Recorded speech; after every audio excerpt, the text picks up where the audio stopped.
So you should be able to share your screens. But welcome, guys, and this is the first of many events in the International Week of Happiness at Work, and so this is a fun part for me because this is my first in the week and for this week, and I hope. And when I was arranging this, I was annoyed that I didn't get more women to participate, like as presenters. And then heaven sent me on last Thursday, she sent me Paula and Miia. So I was just like, yes, why didn't I think of the ladies in Finland? Because we have it before. So you guys, you are going to talk about the workplace happiness, happiness habits, promoting sustainable well-being and performance. So I think I will leave the stage or the floor to you, and then hopefully we can just have a discussion later on what people think and stuff. So thank you. Yeah, and we were thinking also that we could keep this very interactive. Yeah. The whole session, I mean, that we could, think about these issues or these things together, because they are not something that's, black and white. It's something that we can all have our own points of view about. So we would love to have you hear your opinions and hear your thoughts. So and have you part of the discussion. I will start sharing the screen so I can show you the. Okay, let me see if I can have. Oh, for some reason it's jumped into the. Can you see the screen now? Yes. Yeah, we can. Okay, good. So we can have this on at times, but there are no reason to say if this is bothering our discussion, then we'll just stop sharing. But to have this on the background and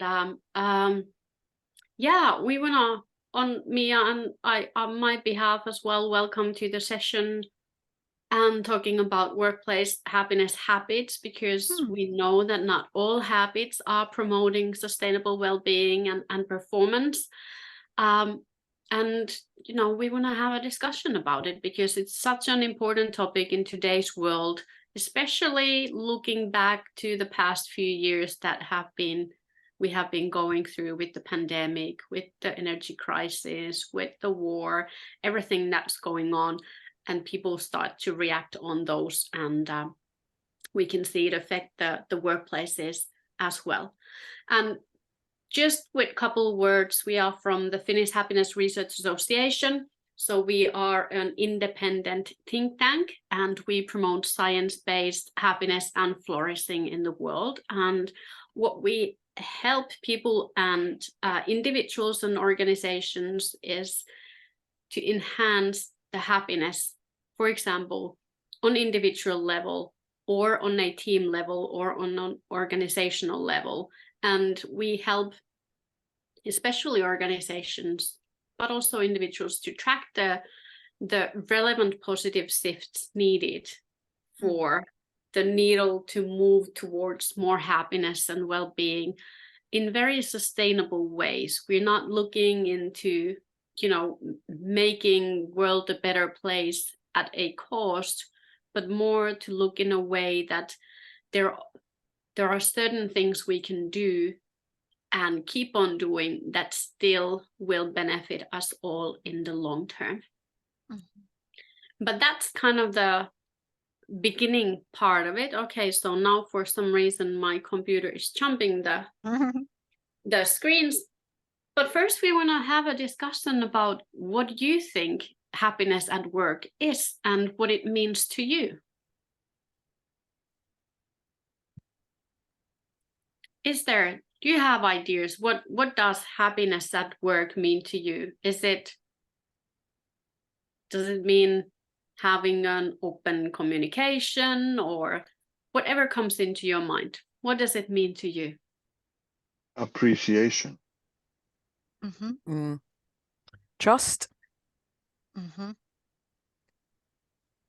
Yeah, really good. Yeah. How do you Challenges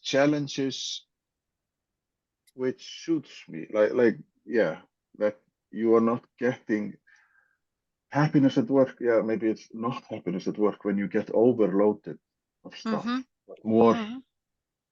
why, like, you wanted to work at that company and you want to shine. Like, yeah, shine.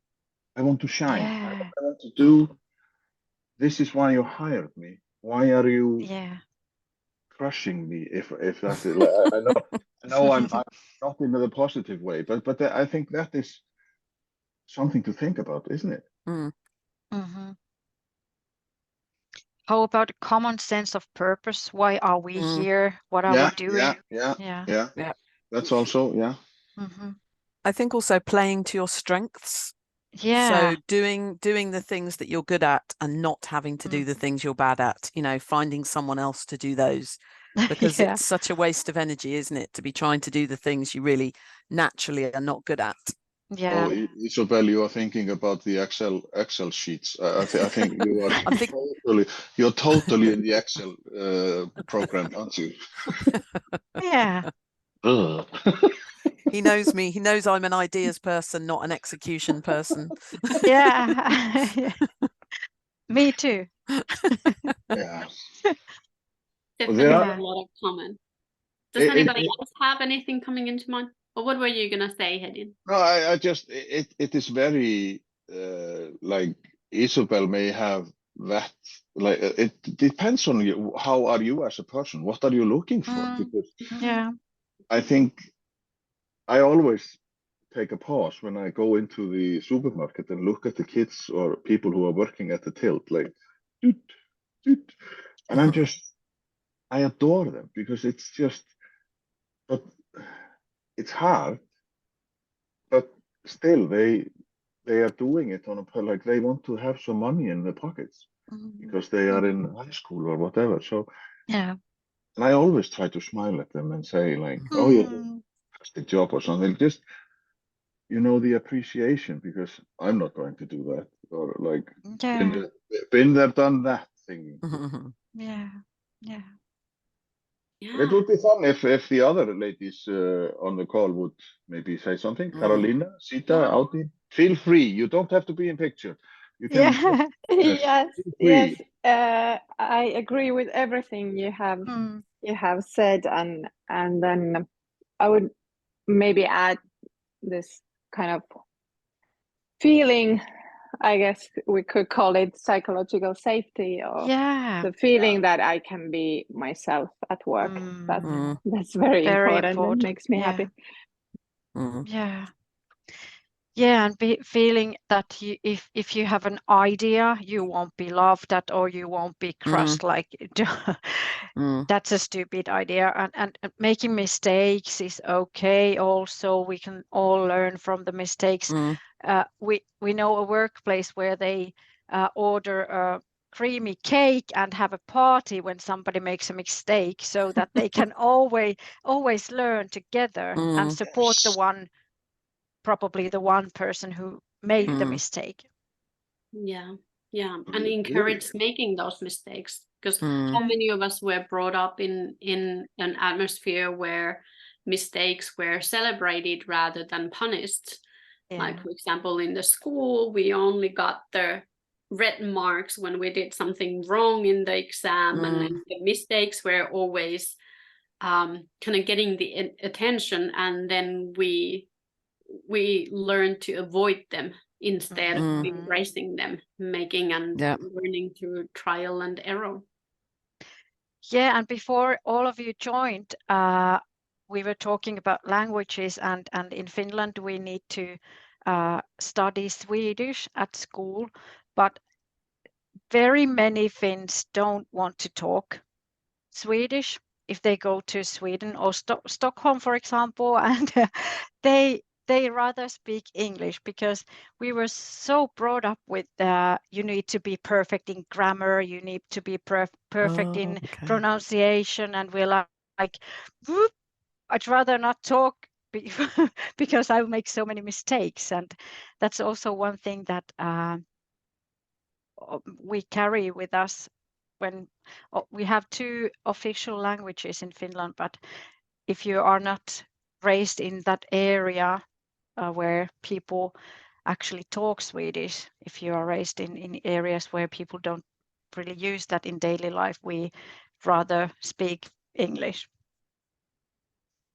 And that's something that when we carry through things like that into the adulthood and into working life, those may be the things that prevent us from being happy at work, because we don't freely give from ourselves when we don't feel psychologically safe and safe in being ourselves or in making mistakes, for example.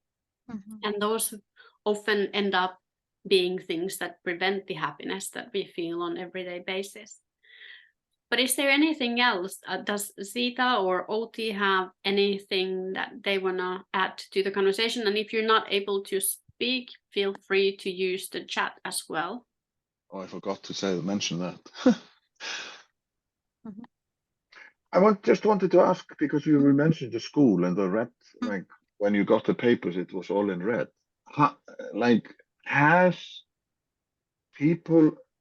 people in Finland, because you have changed your school system, has there been a change in that area that you are like, do they celebrate mistakes or how?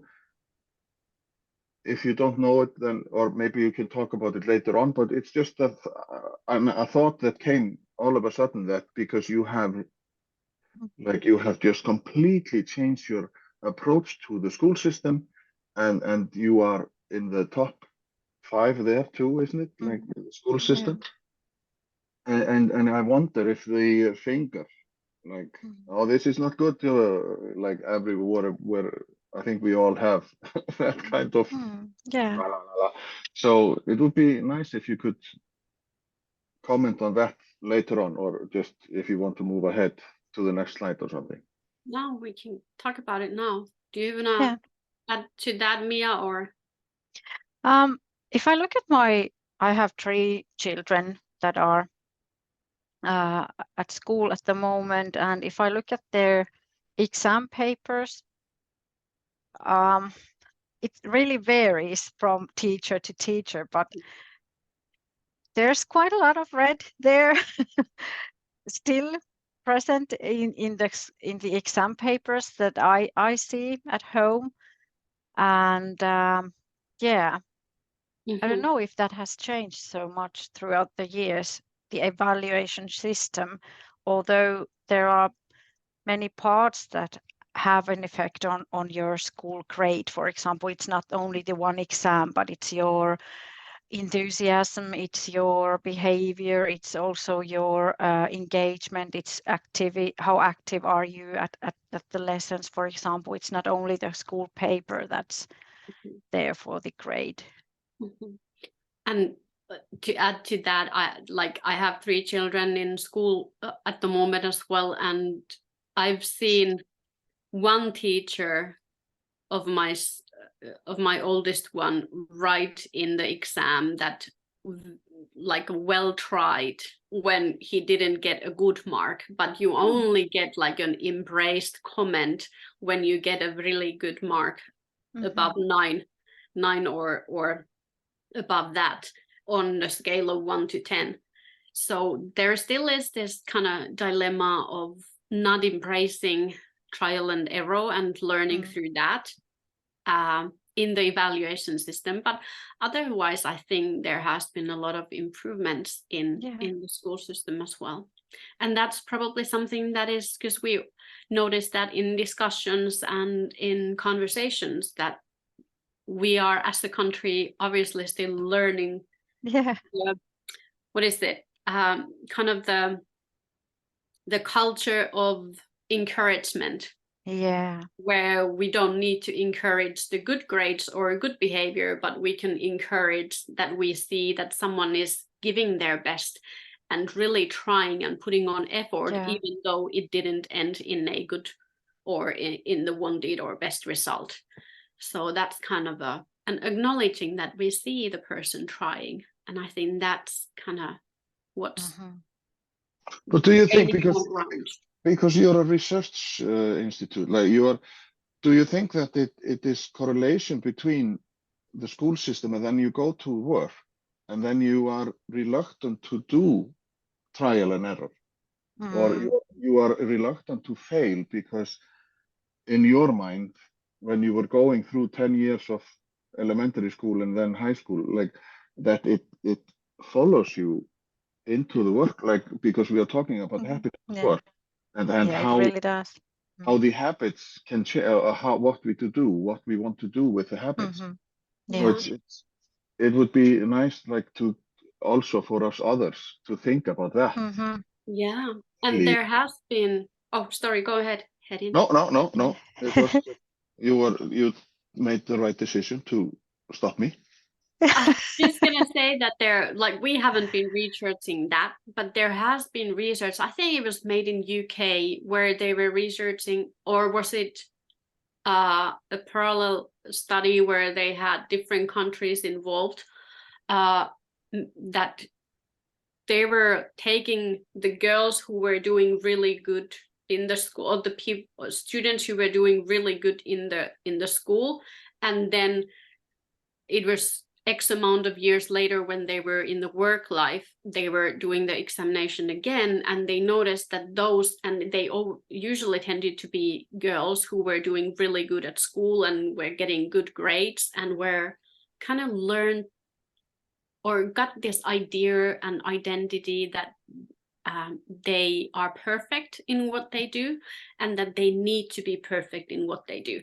They were less successful in the workplace than those who, got more mistakes and didn't do so well in school. Usually they were boys, because they found out that the girls were only encouraged for the good grades, but then the boys were encouraged for trial and error and for giving their best and for, good effort, and you just need to kind of concentrate more and try harder and so on.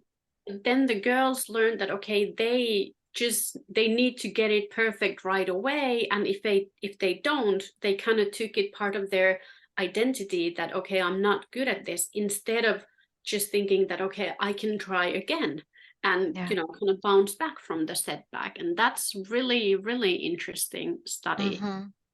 Where we need to find that study and share it. Definitely. I don't remember now the names of the researchers, but we can definitely get that for you. Yes.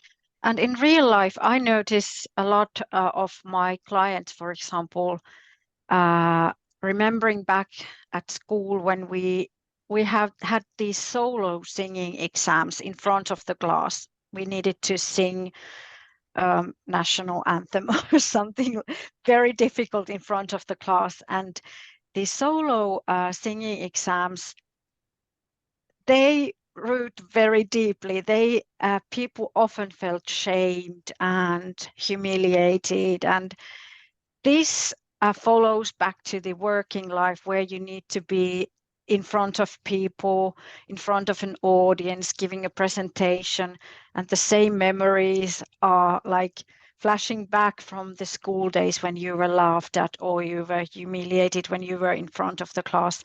And they can really be, harmful for you many decades later if you have that kinds of experiences from school.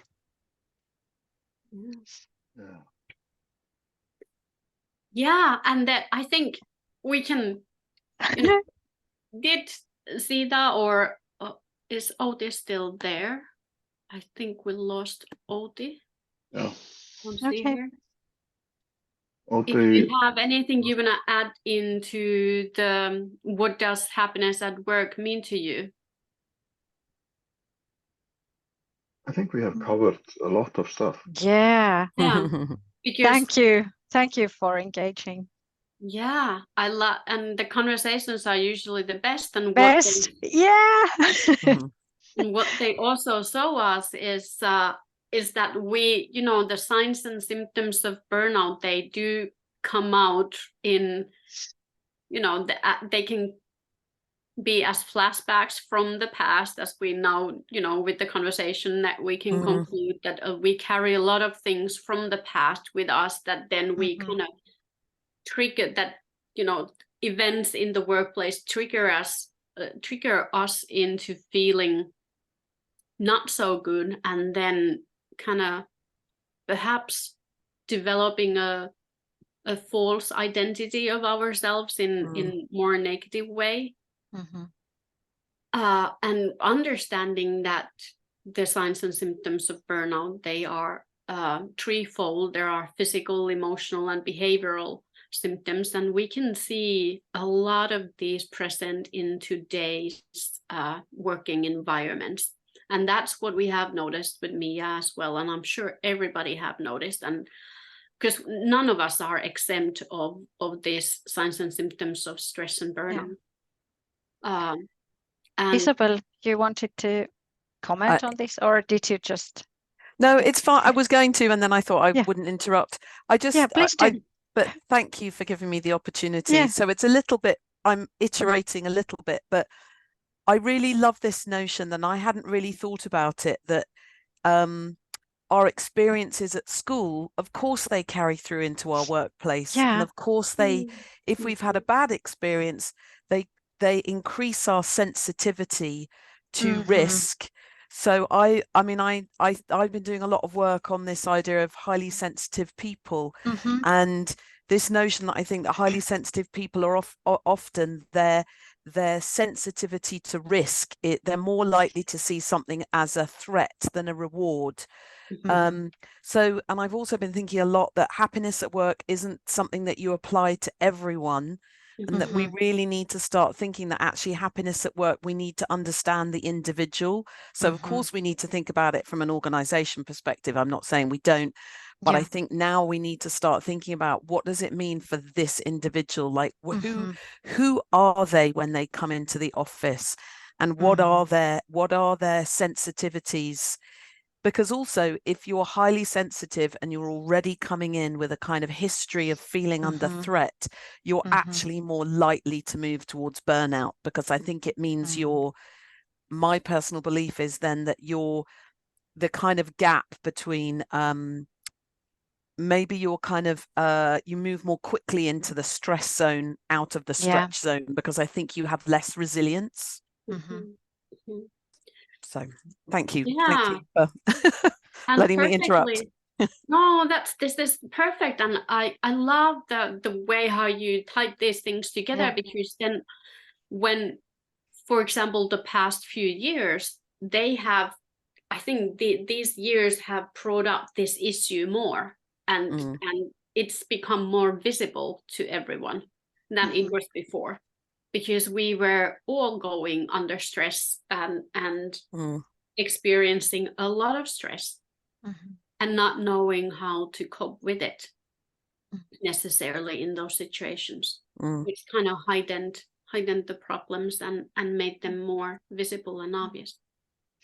And we are often very good at tolerating these symptoms, and just giving them one more week or 2 more weeks or 2 more months, and the months become years, and we sleep habits, appetite, whatever it is that has taken its toll on us, we just get used to these symptoms. And that's why I think this is an important picture, an important list for us to remember, that this isn't something that we should get used to and be part of our lives, days in and weeks in. That we shouldn't aim for tolerance. That shouldn't be the thing. We're not necessarily, that we should maybe more celebrate our sensitivity rather than our tolerance. And actually, because is it true that when people, because my understanding is that it can take someone a long time to burn out, but once they've burnt out, it's really difficult. There's some mechanism, isn't it, that we can take a long time to get there. But once we've burnt out and we've had the breakdown or whatever it is, whatever the episode is that finally tips us, it can take people a really long time to recover, can't it? Is that right? Yeah. I mean, I don't know the science behind it. I don't know the science either, what actually happens there. But when I got burned out around 10 years ago, the doctors told me that it would take me 2 years to recover. That's a long time to be out of work, or be as a parent, be just, you know, being unable to function in a normal way. 2 years is the early childhood of your children, for example. So that's really something that we want to avoid. Yeah. And also promote the idea that, and that's why we want to show this picture of the signs and symptoms of burnout, because what we usually aim for is also to just survive, so that we know that we can get along, and none of these are as pressing as they were before, when we start to ease the stress and address the burnout. But then there is the idea of, how about we could actually, as you said, we could appreciate, we could trust, we could have challenges that suit us, we could shine, we could share the common sense of purpose, playing to our strengths, and have the psychological safety. But it doesn't that doesn't happen when we learn to cope with the signs and symptoms of burnout. We need to learn to shine, and that's something that Miia and I want to have a discussion about as well, because what we've noticed is that there are happiness habits can at work especially, but also in individual life, they can be also a learned set of behaviors where we can engage in, so that we amplify the decisions, and or we are more able to make decisions that amplify the well-being, rather than the drama or the triggered state that we are in. And that's why, we wanna kind of introduce this idea that, what if happiness is, rather than being just a sensation or a feeling, what if it is actually the inverse of burnout, so that we don't, like, on the other end it's not burnout, and then the other end it's the survival of it, but it's actually burnout, and on the other end it's happiness, and somewhere along the way there is this way for us to get there, for us to shine and actually prosper in life. And then we have these 5 principles of happiness that we teach and facilitate together with Experience Happiness named organization. That's their process and method that they have created, but we are engaging in that as well. And we want to present the ideas, the 5 principles of happiness that they have created, because what we've noticed is that when we learn these ways of behave, for example, they do not only reduce the stress and signs and symptoms of stress and burnout, but they do increase our happiness levels, and its byproducts, which are like innovation, resilience, and sustainability, so that we can actually start to like Hethin said, shine in the workplace. I will just, if I go shortly through them, and then we have a discussion afterwards. Amazing. Yeah, let's do that. So first is just being conscious. And what does this mean on a behavioral level is that, so often we don't have our head and our heart working together. So kind of noticing that what we are doing and how we are feeling at the same time. Because when we actually notice this, we are able to take not only the information that our intellect offers, but also the information that comes from our heart into consideration when we're making decisions, for example. And this is what research has shown, that it's not only our brain that, you know, provides information and regulates how our body work and what we do, but we got a lot of information from our heart center into the brain that then guides our brain to function. So really taking this emotional data into account as well. So what this would mean on behavioral level is, for example, honoring our feelings. Our feelings tell us something. They tell us, for example, that, okay, something is not working. I have unmet needs or requests to make in this situation from another person. And when I'm honoring the feelings as well, not just what I'm thinking with my intellect, but what I'm actually feeling in my body as well, I take those into consideration. I can make more kind of considered requests of others, or ask for help or for support in a way that is honoring the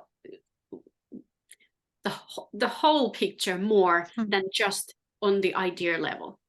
And then this also, when we honor our feelings and understand that they can be a data into our decision making as well, we are more equipped to make decisions or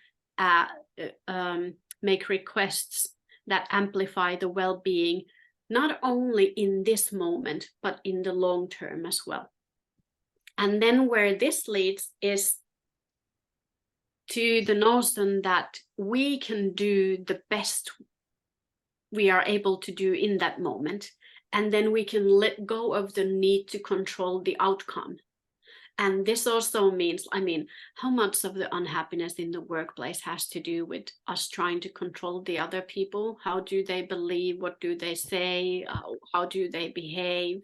And it's like, and especially I come up with this every day. I'm face to face with this every day with children, because, you know, sometimes they drive me crazy, and it's like there's this huge urge to try to control them. But then when we enter into discussions from that state of mind, it usually doesn't lead to any good decisions or any good outcomes.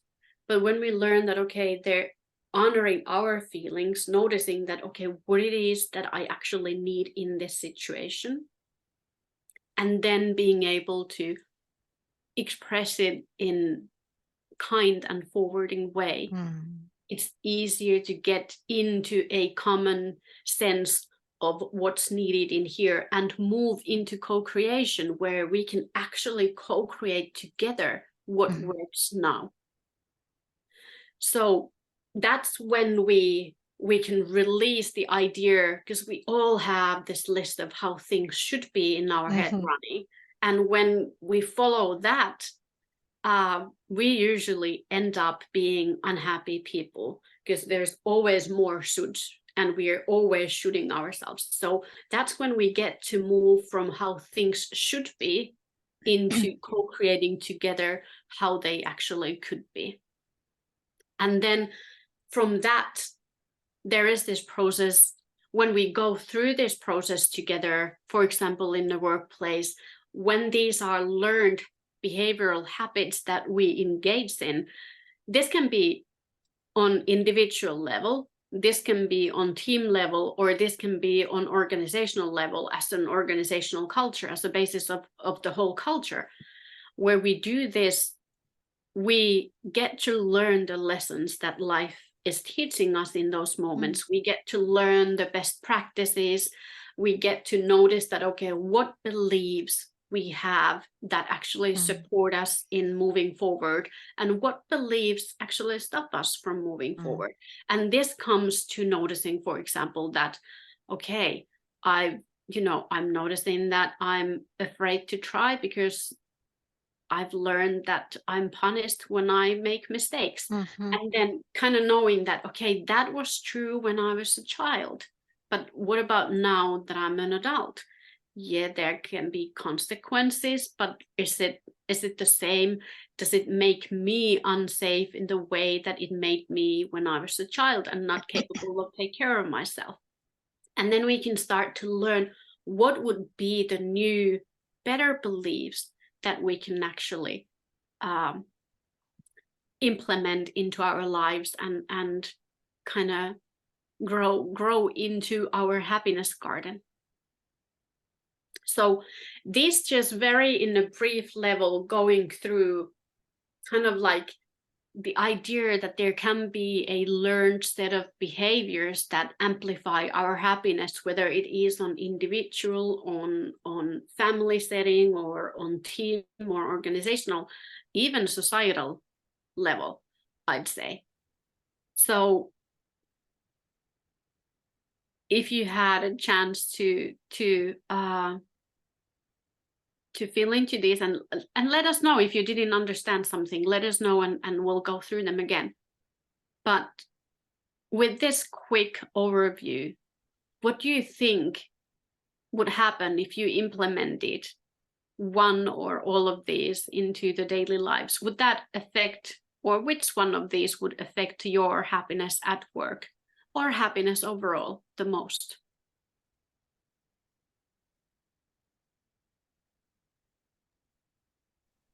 I think so. My personal view is that I think this is really interesting because what you're actually doing is you're inviting people to increase their emotional intelligence, which I think is a foundation of happiness at work, isn't it? But I think it's a really interesting process. You need to invite people to go on that journey with you. You can't impose this upon people. So they need to be invited. And it's really interesting. Some of the people that I'm working with are actually trying to go so they haven't described it in this way, but they're trying to increase their team's emotional intelligence so that they can begin to have difficult conversations. And what they've identified is that they can't have the difficult conversations until they understand themselves and each other. Amen. And have created some psychological safety. So I really like this concept of, and I can't remember how you expressed it, Paula, but yeah, learned behaviors, to change our learned behaviors. I think this is really interesting. I haven't seen anyone put it in quite this way before. So I think it's fab. Yeah, thank you. Thank you. Wonderful. Does anyone else want to share what came into their mind? How would you say, would this have an impact on happiness? For me, it is just, there is no one size fits all. It's just, it's so individual things that we are talking about, and what, because when you look at your own marriage, you are accepting that your spouse or your significant other is like this, and like you just go around it and you learn as it goes that some can't be changed. But I think this, I need to change you, is a very bad habit. You need to change in order to, and I think, and it's funny when you think about marriage, then, oh, your husband is well trained, and it's just like, so and if you could place that into a work environment, that why are we not celebrating the diversity of everybody, and then drive on the strengths, exactly, instead of trying to elbow us in front of the line and like, look at me, look at me, look at me. That's what I think. But that's my thought. So I want to welcome Giselle into the chat or into the group because she came later on. But so Hello it would and be welcome. the others. Like, feel free. But Miia, maybe you could take it further. Something that you have discovered in your practices. Sorry, can I just interrupt really briefly to say I'm very sorry. I need to go. I've kind of had to shoehorn this in, but it was really lovely to meet you all. Thank you so much. You and too. I'll watch the rest Thank of the you for your video. contribution. Bye. Yes. Bye. Thank you. Thanks. Bye. Thank you. Thank you. Bye-bye. Thank you. Yes, please do share what are your thoughts on this and how do these principles sound like to you? Is there some that feel very easy that you already do in your everyday life or as a habit, or are there something that feels very difficult or challenging at the moment?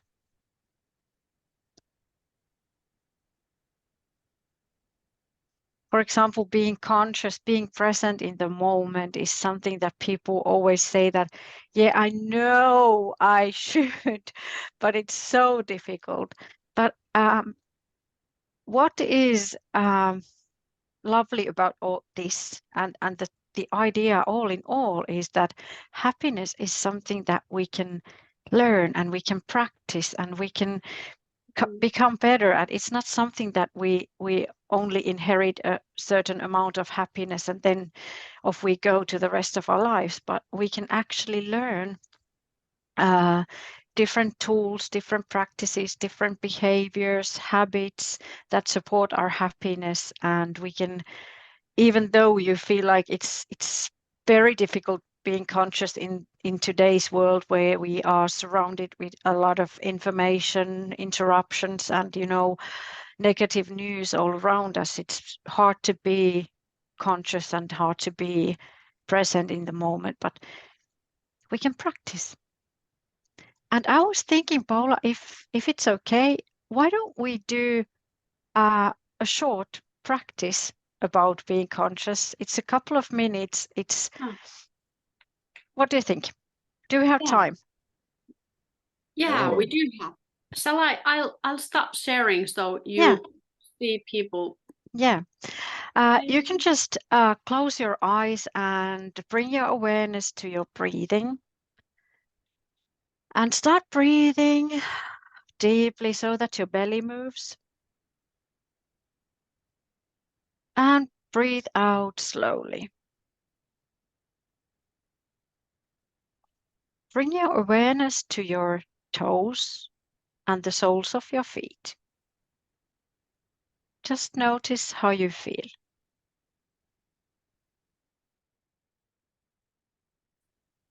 Bring your awareness on the top of your feet and to your legs. Then to your knees, backs of your knees. You don't have to change anything. Just notice how does it feel in your knees at the moment. And breathing deeply at the same time. Then bring your awareness to your thighs, lower belly, buttocks, your hip area. Just notice how you feel. No need to change anything, just noticing what does your body tell you at the moment. Taking deep breaths and bringing your awareness to your belly area, to your chest.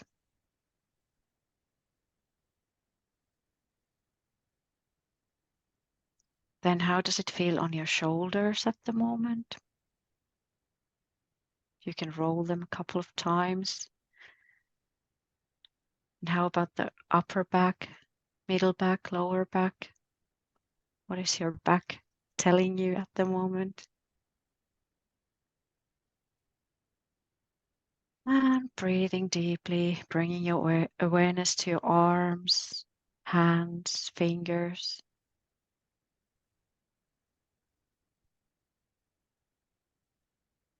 To your neck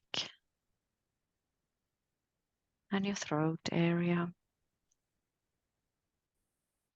Back of your head. top of your head, on your face, and lastly, bringing your awareness to your ears. Just noticing what kind of different sounds can you hear from your environment. Maybe a clock ticking, maybe traffic from far. And lastly, bring your awareness to your mind. And if your mind was some kind of traffic, what kind of traffic would it be at the moment?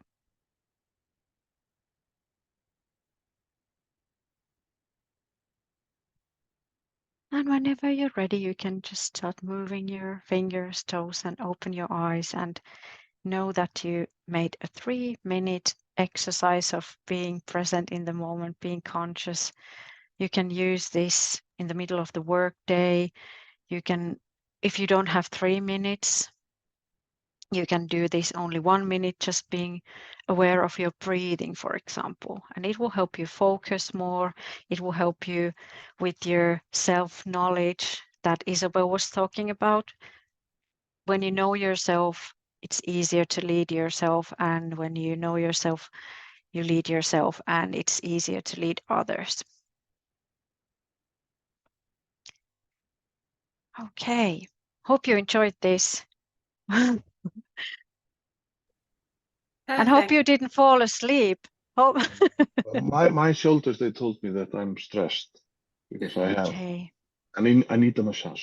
So Yeah, you need a massage and self-care. Yeah. yes, we need to think about ourselves because it's about the oxygen mask, isn't it? Yeah, it is. And if we are happy, if we do well, it reaches up to 3 steps from us.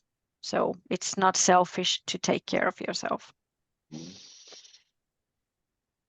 Yeah. And then the traffic, I love this. Obviously, I've heard this so many times before when Miia has been guiding us through this.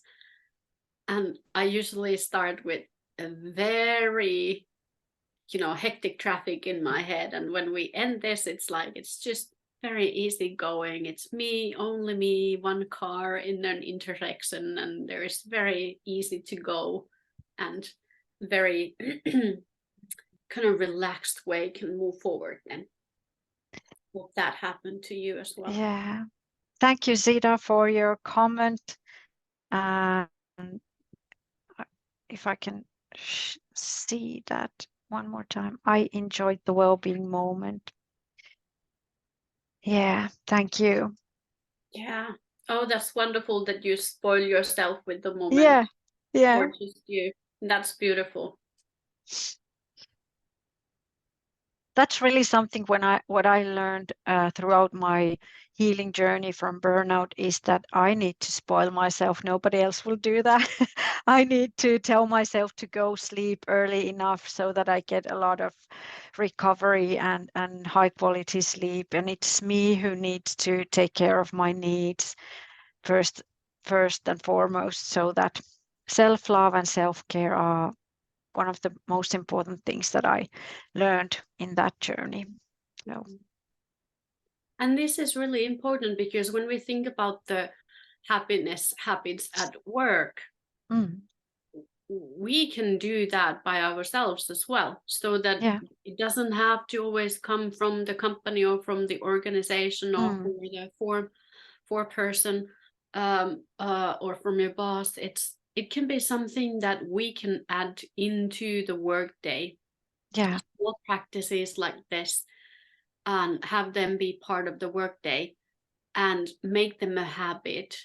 And usually how we can habit that we either make them part of something that is already a very strong habit for us or use outside reminders. I use my phone all the time for reminding me of things. So why not have a reminder somewhere of, for example, this exercise that Miia just led us through, so that you can take a moment for yourself and be present and become conscious of the present moment.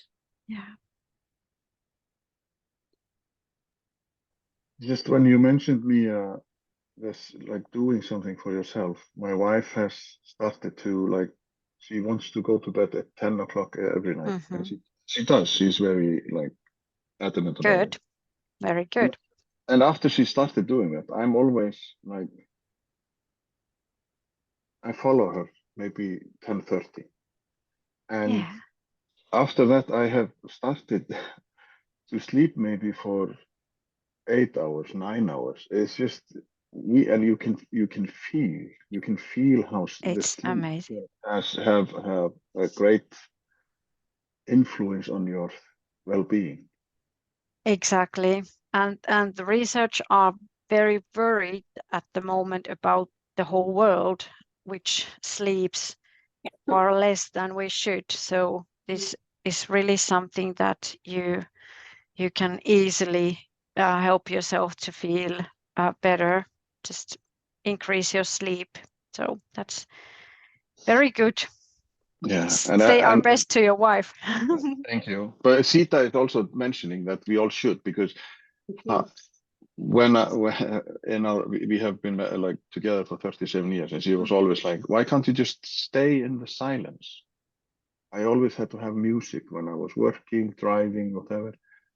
And then lately, because I sometimes work in the countryside, I just drive and I'm just listening. I'm just in silence.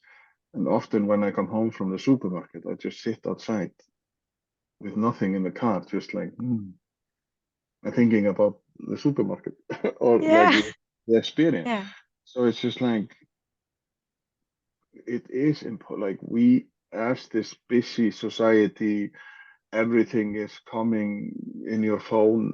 Like there is a fire in Australia and we know it 5 seconds later. Immediately. Yeah. And you just get stressed because there are so many things you get in your, which maybe you don't have to know about. Great point, Sita. Yeah, and that's actually something that we found out in our research when we've asked. I think there are over 800 answers from the Finns. We asked what makes them happy, to understand Finnish happiness better. And one of the things that really stands out is solitude, and having that time alone and quiet time, that we actually take that time. And now that the winter is coming, it's, they say that it's affecting the happiness levels, because in the Nordic countries, because we have this long period of darkness.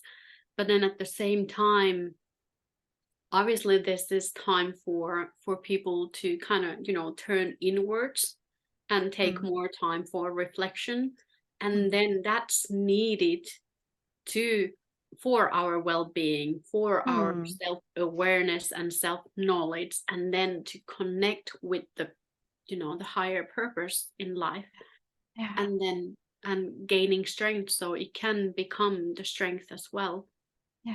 It was interesting that you mentioned that, the silence, because that came through in our studies as well, and it was mentioned often that the silent time is something that is significant in the happiness. But it's funny for me as an Icelander, I always think about the Finnish happiness is to sit in the sauna and then bang yourself with a tree branch and then go outside and roll yourself in the snow, or like, it's just like and that's what we do. That's what we do. Good happiness. But now Sita is saying she's lucky where she lives. Oh yes. Yeah. Nature. It's the number one source of happiness in Finland too. So people mentioned that the most. Snow angels. But it is also just when you're walking, instead of rushing, then it's fun to just stop and why are the birds behaving like this, and just like I compare it when you get, like, when you had your kids, you're like, how did I make this? Like, what is this my doing? And how did I do this? and then the same with birds or the seals or fish, whatever, and just breathe it in and just like be in the moment, be conscious. So, really, yeah. So that's good. But now we have only 1 minute or so left. Are there any, like final thoughts? That it has been brilliant discussion. I just love it. And I I hope you other guys, you have also loved it, because as I said in the beginning, Paula and Miia, they just came as sent from higher power. I was just like, why didn't I remember them? So shame on me, but No, you will learn. Yeah. live and learn and trial and error. Yeah. So Let's do you have embrace those. Do you have any final thoughts for our guests? Like what it is? Yeah. Something that if something comes, and if you take something from this, we'd love it to be that you know that happiness isn't only dependent on the outside forces, but it can be learned and practiced, and it's also a skill that we can practice in every day. And even small things count. Yeah. Miia, did you have please contact us in LinkedIn, for example, or you can find us in happinessinfinland.com. Happinessinfinland.com. I love that. You are so brilliant, guys. Yeah. You too. You too. You are too. .com. I have goosebumps right now. Good. That's a good sign. This morning I was in TV with the intuition researcher who said that the goosebumps and the bodily reactions to important things are very good. They tell you a lot of good information. I want to just quick thank you everybody and thank you Paula and thank you Miia, because this has been maybe as Sita says in the in the chat, that very interesting and enjoyable, because we have been. It's funny how you realize in these conversations that, oh yeah, the school system. Yeah. How can we need to maybe go further back. And I just horrified Miia about the singing, and that whoosh, and that could kill like any joy singing. But and I want to we will be we have loads of stuff going on this week. You can check. I posted the link for my events. Tomorrow we will talk about vision and the importance of vision in life regarding happiness. So that will be interesting. Dr. Oleg Konovalo.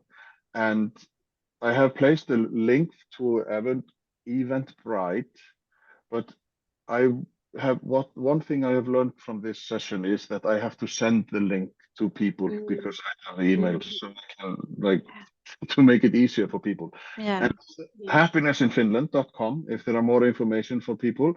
And then you can go to the website International Week of Happiness at Work.com, where you can find agendas. You can sign up for some chats there. You can sign up for some small talks or whatever. And then there is this, I posted the also, and Isabel did it, the happy, like the woohoo community or the happiness community. So you can get a month free just to check and see what kind of community it is. And then you have to pay $27 a month for to be with.